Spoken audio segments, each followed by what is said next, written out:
You ready? Yep. Welcome to Bonn Park. I'm Sarah Geidlinger. And I'm Marshall Ward. And today we have artist Salma Nasr El Din. Salma creates these beautiful paintings, and in talking to her, it is so evident how much her love for Waterloo comes through. Definitely. You can find her on Instagram at sam_artisan, or her website is samartisan.com. These paintings are beautiful and colorful and bright, and they invoke imagery of vintage photography, and I'm eating it up. I love it. Yeah, they're like from another place and time. Here she is, Salma. Welcome to Bonn Park. Welcome to Bonn Park. Welcome to Bonn Park. Welcome to Bonn Park. Welcome to Bonn Park.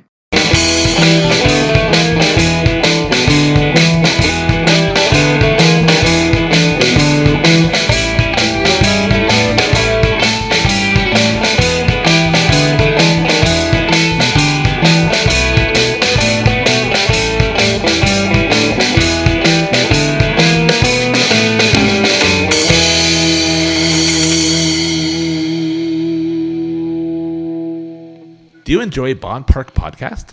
If so, we would really appreciate it if you Leave a review. like, rate, subscribe, but most importantly, Share directly from the platforms. with your family and friends. That's the best way to get the word out to everybody, and more people will get to see our show that way. So click those like buttons and share our show. Thank you. Thanks. On with the show. This is it.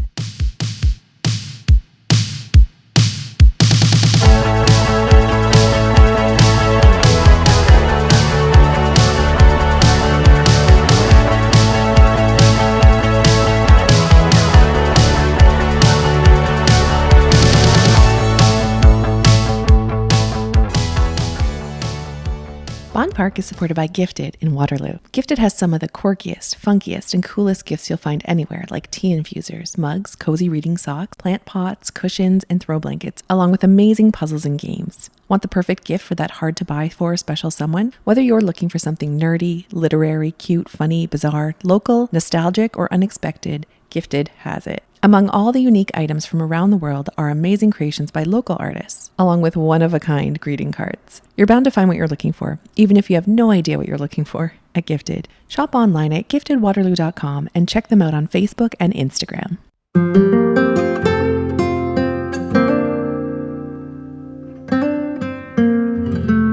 Garlic King proudly supports Bonn Park. Want to boost your culinary creativity? You'd be amazed how versatile garlic can be. Just ask the Garlic King, Sean Moody. He may recommend his Garlic King garlic spread, hand-blended in small batches weekly with locally grown garlic, 16 cloves in every container, and more than 35 herbs and spices. The spread is both delicious and healthy. It is soy-based and free of cholesterol, trans fat, and gluten, and is also keto-friendly and low in sodium. The great customer service and passion for their products keeps them popular with customers at the St. Jacobs Farmers Market. The fresh, homemade quality of the Garlic King spread keeps them coming back. Owner Sean Moody says it was his late brother Al, known to many as the Garlic Guy, who inspired the name Garlic King. Sean does everything the way his brother would have wanted, from hand mixing fresh ingredients each week to building relationships with customers. That attention to quality is why we believe the words printed on a big yellow sign at Garlic King's market booth. Caution, highly addictive. It's nutritious, scrumptious, and habit-forming. It freezes well, too, if you can manage to not eat it all right away. Garlic King is a family business that has operated out of New Hamburg for 13 years. You can find their products at garlicking.ca. Try Garlic King's tasty products yourself by visiting them at the St. Jacobs Farmers Market on Thursdays and Saturdays. You can also find them in KW at Cottle's Catch, Vincenzo's, and Play a Latte Cafe. Follow them on Facebook or call or text Sean Moody at 226-239-2829. Treat yourself to flavors fit for and made by a king. Yummy.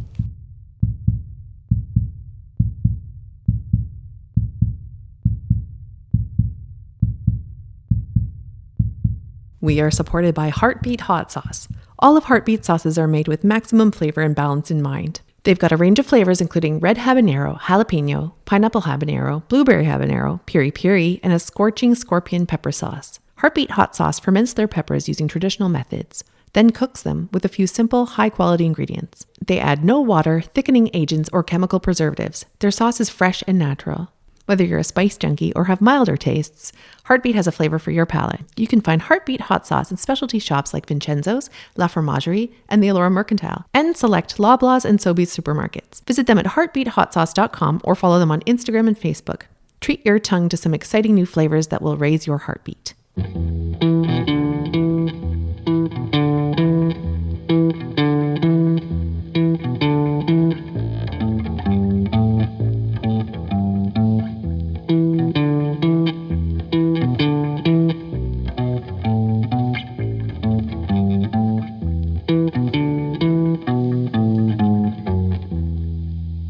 So, Salma, thank you so much for joining us. Thank you for so excited to be here. So, you are an Egyptian Canadian. You lived in KW. Yes, I moved to Waterloo in 2017. I moved to Canada in 2013. So yeah. And you were living and working as an artist in KW before. Now you've moved on. You're living in the States. Is it Chicago? Illinois. It's called Champaign, so it's close. So I found your art I was looking through the Festival artists. So the Belmont Festival artists. And I was just sort of looking through who was there and what sort of art there was. And I saw your pieces and I thought, oh, I've seen that on Instagram before. These are beautiful paintings. And I wanted to talk to you about that. So Marshall is actually an artist, a visual artist, and he taught life drawing for years and years and years. So I know that we can, at university level, so I know that we can geek out on some of that fun stuff. But what I wanted to start with is, how did you get started with art? What is your background? Well, I've always been crafty, and my family has always encouraged me to experience different types of art. Like my grandma, all those fabric dolls and collages with me with whatever we find, like beads or newspaper or anything at home. And my mom was very encouraged for this field, and she took me to different art shows and all those summer art classes. And painting was this in middle school. We had this after school art group, and this amazing teacher, she introduced us to oil painting at middle school, and I fell in love with it ever since. And in high school, I was in the IGCSE program, and we studied art and design O level. That's like a British high school equivalent. And we had this O level art and design, and I did really well in it. That the school actually they bought my paintings later on, and they're still hanging in my school, yeah, in my high school. So, and then I went to university. I was leaning towards studying visual arts and painting, but my family talked me into taking a more practical career, to say. So I just picked interior design to study, and it was fun because it was somehow related to art, and it was all about art theories and basics of design and the influence of colors on psychology. And we studied a lot of interesting subjects, but we didn't study oil painting, so I was missing this part a lot. And later on, while I was doing my graduation project, actually, my high school teacher, they asked me to come back to teach in my school. So I went back, and I was working part time because they didn't have an art teacher at the time, and then I started working there full time after I graduated, and I worked there for about 7 years. So, and then by the end, I was the head of the art and design department there. So it was an amazing experience. I learned so much from it, and I enjoyed working with all those different talents and bringing out what's in them. I didn't do much of my own work. I didn't work on my own body of work. I was focusing on bringing out what their personality is in their work. But it was still a very enriching experience because I was thinking in 10 different ways if I'm working with 10 different students, and we were experimenting with 10 different medias and working on 10 different projects. So it was energy draining of some sort, but it was still very enriching. And then we moved to Canada in 2013, and I had my daughter in 2014. And it was everything was new to me, a new country and a new culture, and I wanted some sort of a therapeutic outlet for me, something to comfort me, because I was missing my family and my friends and my students and my work and everything. So I started painting again, and it was just to calm myself, or to give myself some time to relax and unwind, and that actually helped me a lot. And later on, my art career after that. I think that's the best reason to create art is for yourself, for something to do for your own soul. And Marsha and I talk about this a lot because we met when we were both parents in the neighborhood, right? And we would also talk about like art and try to connect on that level, because creating that art when you're a stay-at-home parent and assuming you're stay-at-home, but when you're a parent, life can be kind of isolating when you have little ones. And then you throw on top of that you've moved away, I assume, from your entire family, right? Sure. And most likely your spouse was working. So, you know, that can be a time where you kind of forget who you are as a person and you need that kind of comfort. Yeah. My husband is he's a very hard worker, and he works. He's been working in the University of. He was working McMaster for a while and York University for a while, and he was finishing his PhD and masters in Waterloo University. And hence the reason we moved to Waterloo. But we really liked the city. It was much calmer than the GTA area, and we wanted to start um, like say buying a house and moving, getting our family bigger. We had our son at that time, so we moved to Waterloo in 2017, and he was doing very long hours and studying on the weekend, and I just needed something for myself on the side because I was uh, all my time was with the kids and at home. So this is why I started. But the first time I actually started making a body of work to show was while I was in Mississauga. I visited a public library, and they had these beautiful art display, and I just asked, how do anyone get to put their art here? And they just said, we have a couple of spots coming up in a few months. If you want to apply, you just show your body of work, and we can book you a spot. And so I made it a target, and I said, okay, I have some stuff lying around, and I'm just gonna add some more to it. And I did that. I booked the spot and I put my art there, and I got calls for people wanting to buy a couple of my paintings, and that was interesting. So okay, that's good. So because I had a lot of art piling up, a lot of sketches and small pieces, I thought I'll start putting them on Etsy. If anything, they would just get me. Earn me some cash to get more art supplies. So I started that. I went to the small business center in the library, and they actually helped me to start doing my business correctly, like how to apply for a business license and do all those stuff. So just so I go the right track, and that's what I did. I started Etsy at that time, but I was clueless. I didn't know what to do. I had no idea about marketing. I haven't studied anything about selling my artwork in school. I was an interior designer, and they didn't give us this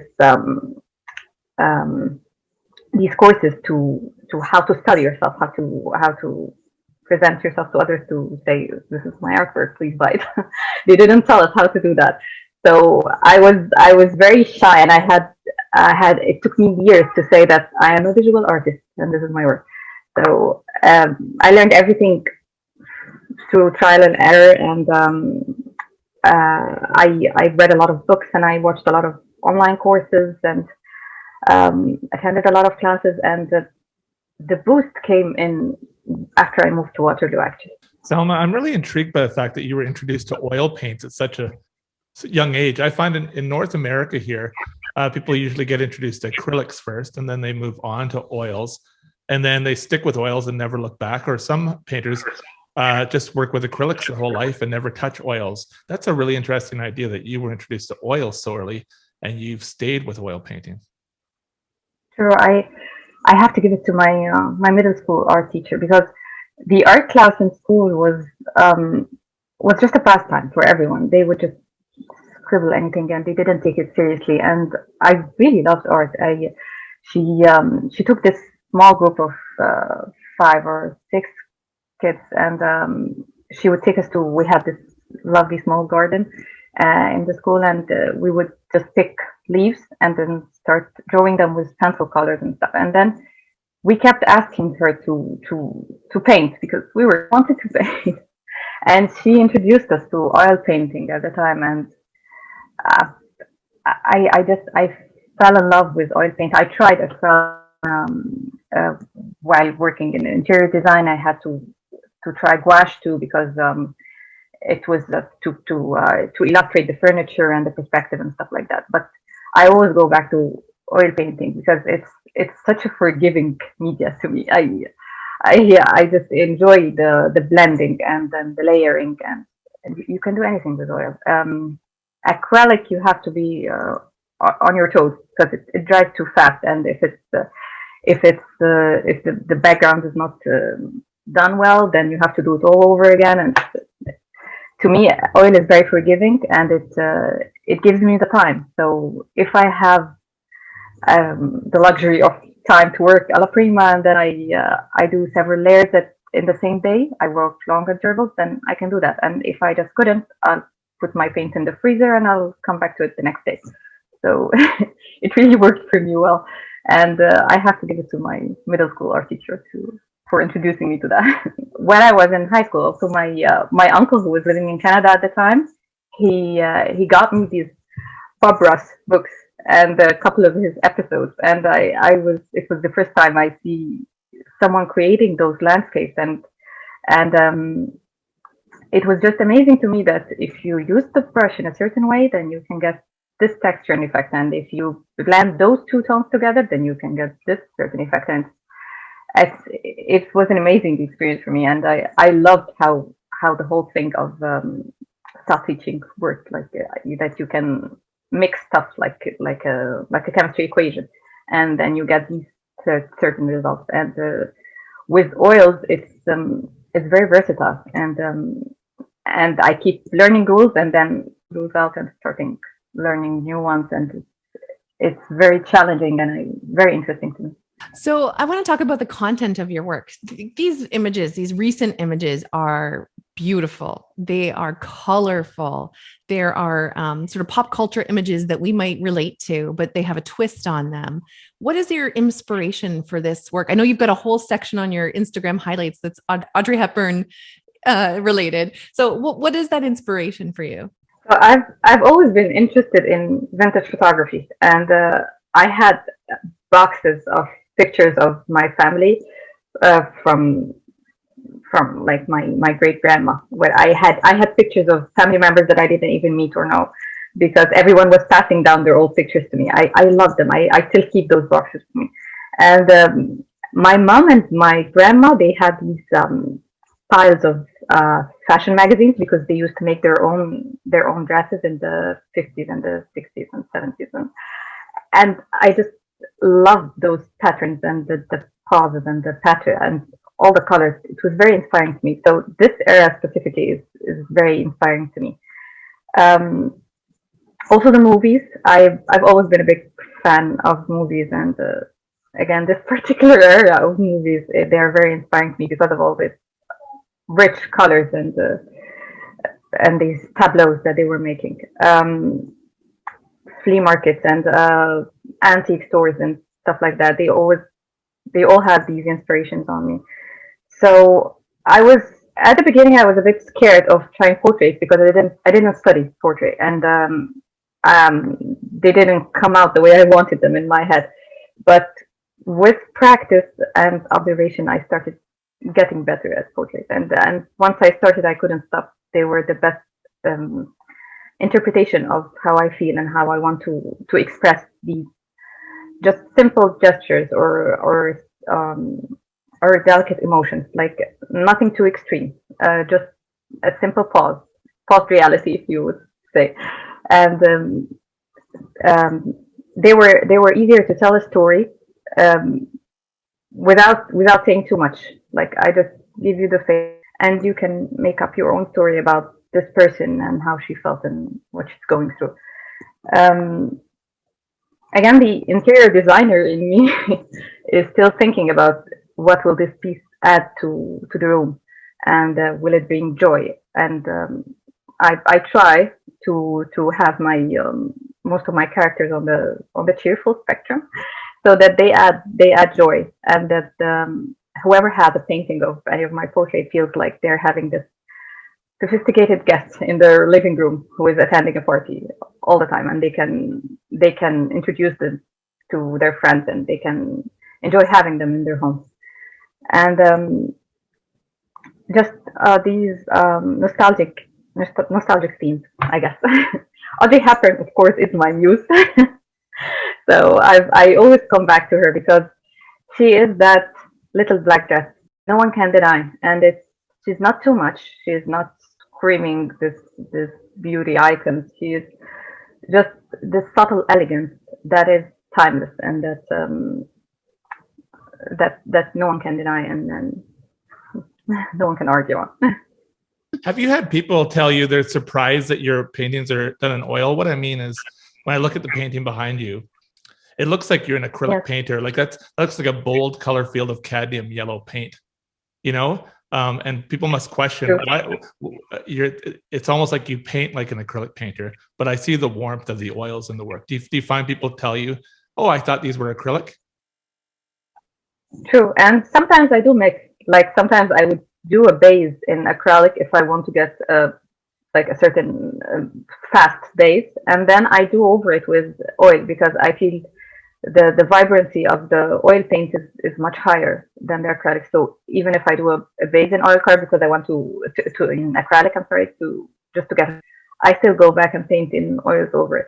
But I do get this comment a lot. But skin tones, I find this is very hard to do in acrylic. I tried and I worked on them for a while, but I still don't get this vibrant and warmth with the acrylic paint. I still get it more with oil paint. What is the process that you're doing to come up with these characters? I work in a sort of a collage. Like sometimes I certain portrait or I have a certain idea in my mind, and then I work in a collage, either mental or physical collage, and I do it either like I cut and paste either on the computer or either on with my hands, and then I add my sketching, and then sometimes I don't find the right hand, so I picture my hand and add it to the composition, or the right foot or whatever, and then I create this collage for the idea in my head, and then I sketch it. I sketch it underneath the paint or over the undertone, and then I work from the picture. I work from it directly, not. I don't have, unfortunately, any live models to work from except my daughter. Sometimes she pauses for me. Well, that's good. I have a whole series of my daughter. Yeah. So let's talk about that. Like trying to be a creative person and run a business with small kids in the house. I've done it. It is tough work. Yeah. So you're running the home. I'm gonna tell you what I think is happening at your house. You've got this great spouse who's out, working and grinding every day. And then you're running the home, you're caring for the children. Then you're trying to have this. It's not a side hustle. It's a full hustle of being an artist. So, I mean, I remember long nights of falling asleep at my computer or in front of my work. And is this the kind of life that you're facing, or are you trying to be more realistic about your limits? I'm never realistic about my limits. That's why I ask this question. No, you're right. Absolutely. It's like you're wearing all the hats, and at this point I'm a mom, I'm cooking, and I'm working, preparing stuff for my kids or taking care of them or playing games with them. But I know sometimes my mind is shifting somewhere else. Like whenever I'm cooking, I have my earbuds in my ears and I'm listening to a podcast or doing something and taking notes in my recipe book, something like that. And I try to divide my day. I can't paint while they're around me for several reasons. I can't focus that much while they're around me. So the painting process either happens while they're at school or after they sleep. So it's either from 8 till midnight or while they're at school. So, but divide my time between marketing and emails and researching and stuff like that. And sometimes it gets frustrating to try to get the wheels running again. But I just give myself a break, and I'm lucky that I'm not the sole income in the house, so it's not relying on me that much. But I try to get the wheels running again. And the thing is, I believe that consistency is key. Like if you know that you're gonna paint whatever the painting comes up, even if it's bad, you throw it away. It's okay. But you just have to sit every day and do something related to this art and work, then the wheel keeps going. Once you stop, it's really hard to start again. And when I'm staring at this blank canvas and all the colors tucked away, it's really hard to fight this resisting feeling of starting. So yeah, so it's an ongoing thing. So Salma, would you say that But the biggest influence from your interior design work would be all that exquisite patterns that I see in your paintings? That for me is just absolutely beautiful, and that must come from a background of interior design work. thank you. I'd say yeah, I was by my study, like the series of colors, they did affect my work a lot, and I studied also expressive art. We had these whole set design and theatrical set designs and stuff like that, and it was very inspiring to see how these colors would interpret a certain story or a certain emotion, and and I do always think of my painting, like how it's gonna fit which room or which setting would it work with. I mean, it doesn't have to match the couch, but have to like give this room a vibrancy. What I feel is like you can have a very simple furniture or room, and then this piece of art, it gives this room a whole different character, and that's what I'm hoping my art would do.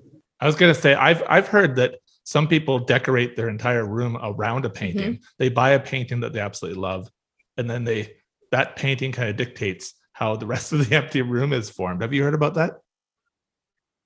Yes, definitely, and I appreciate that a lot. I've had clients actually who went this way, like they would buy a certain piece and then they would change all the setting around it.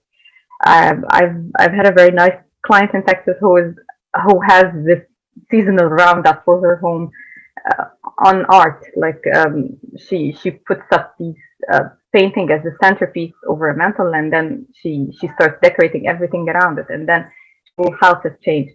And especially during last year when we were sitting at home all year and looking at the same walls and the same furniture every day, and it becomes frustrating. So I can't imagine looking at a blank wall. I need something interesting to look at, and I need to feel that the room has character, or it's changing character, or it's giving me any mood of some sort. So yes, definitely. So I had privately messaged you or DM'd you on Instagram a while back, not through our Bonn Park podcast, but I think just through my own Instagram, because you have this one image. I'm looking at it now. That's why I'm looking down here.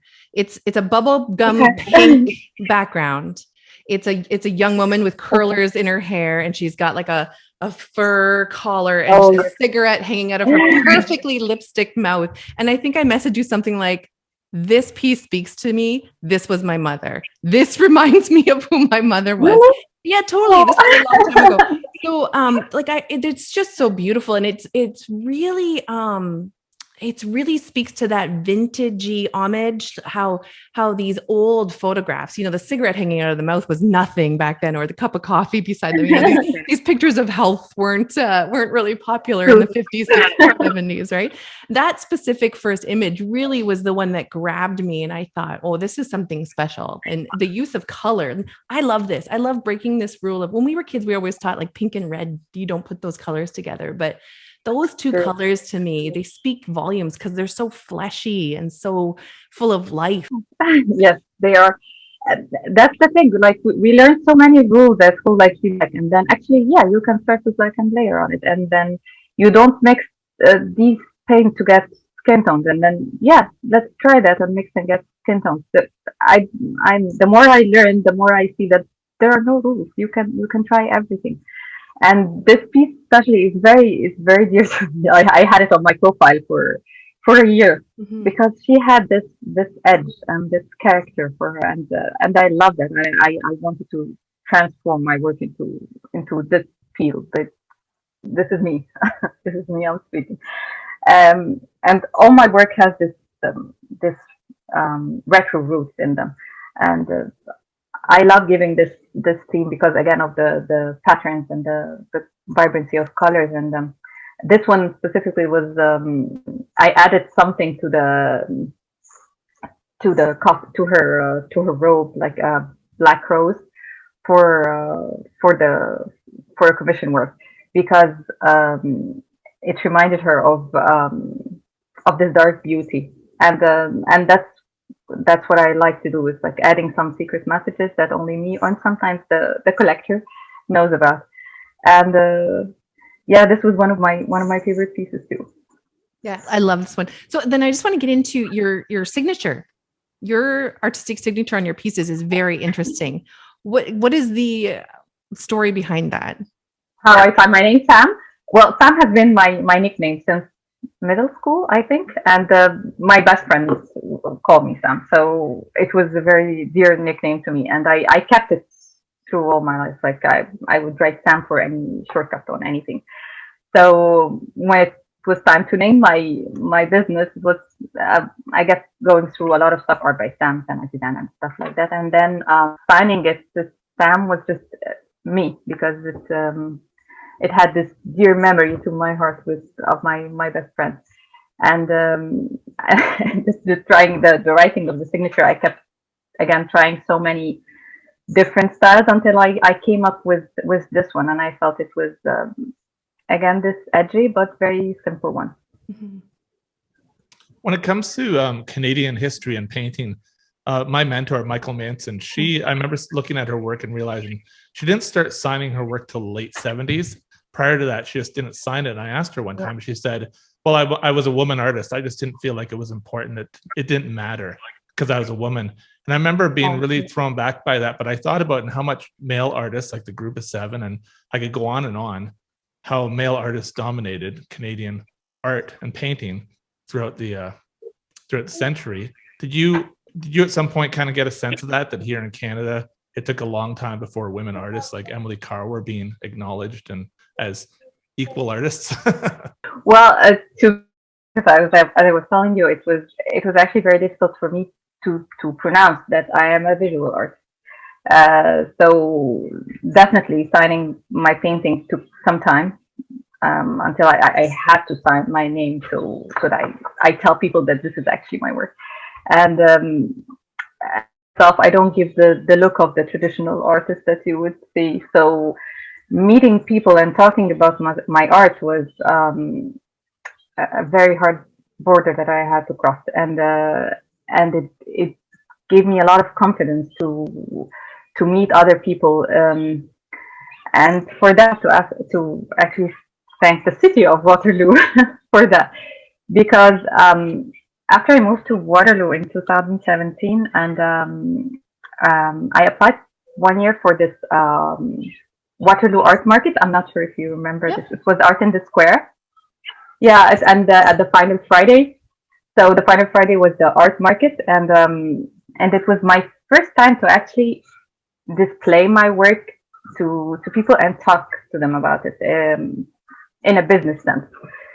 And I have to thank Sonia Poeska. She's the culture program specialist there, and she was organizing these events. They were like very nice booths for all the artists to their work and display their work while there is a band and getting beautiful atmosphere. And I was so intimidated to go there and display about it, because again, I don't give the image of the traditional artist you would think is behind this work. I haven't had that the certificate, the BFA exactly certificate to hang on my wall, and I studied this type of painting. And I'm not from the country; I'm just from a different country, and all those things. It was so scary to me. And actually, the first one, I didn't sell anything. It was terrible.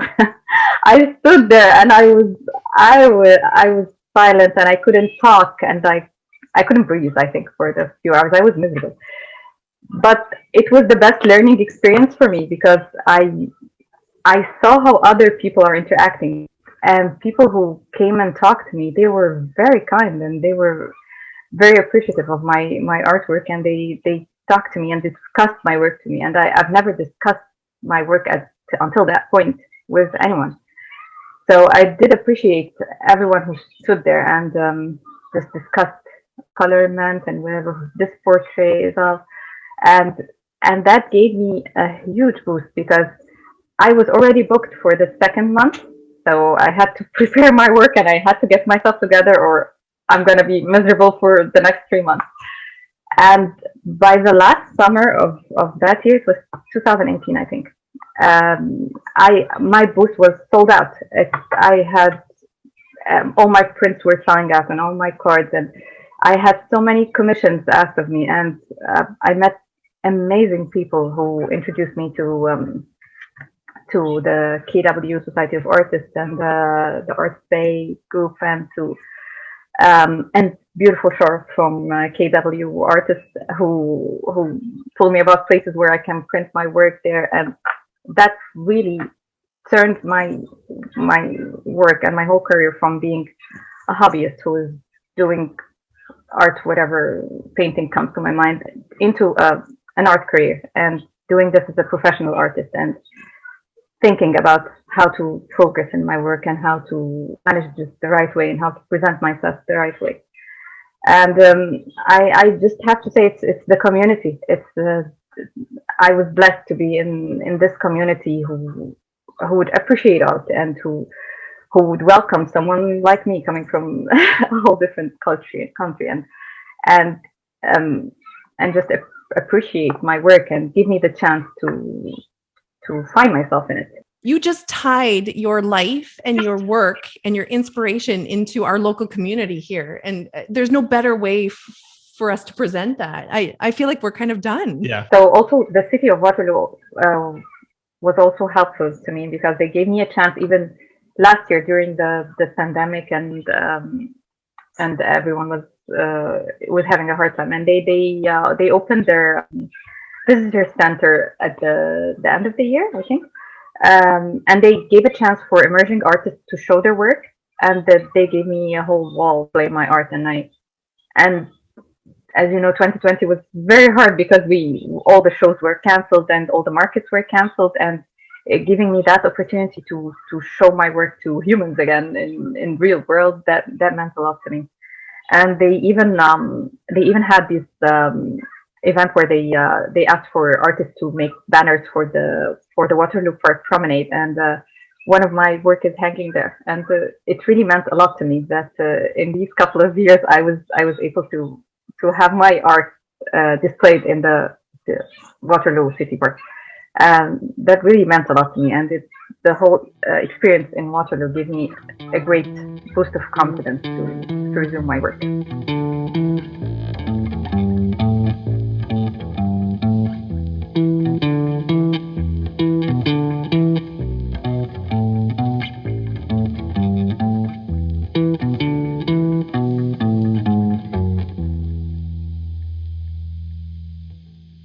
Hey all, thanks for meeting us in Bonn Park. Please like, rate, and subscribe to our podcast on the platform that you're listening to. And follow us on Instagram and Twitter at Bonn Park Podcast. Original music by Alan Lung.